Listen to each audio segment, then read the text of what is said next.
Pretoria says it's concerned by reports that some South Africans are considering joining the Israeli Defence Force in the Gaza offensive and other occupied Palestinian territories.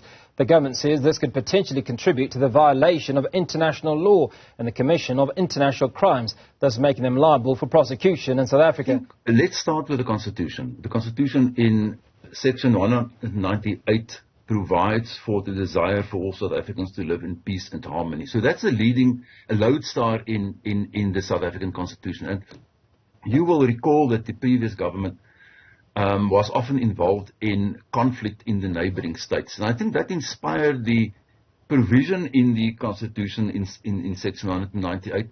And that also inspired what we refer to as the Regulation of Foreign Military Assistance Act of 1998, which was adopted by Parliament in 1998. Now, the idea behind the act is to prevent South Africans from getting involved in conflicts. You will also recall that many South Africans of the old Defence Force became privatized, and they established private military and security companies, and these were involved in neighboring states, in other states in Africa. And the government at the time felt that this kind of foreign military assistance should be regulated. And it is regulated in the Foreign Military Assistance Act of 1998.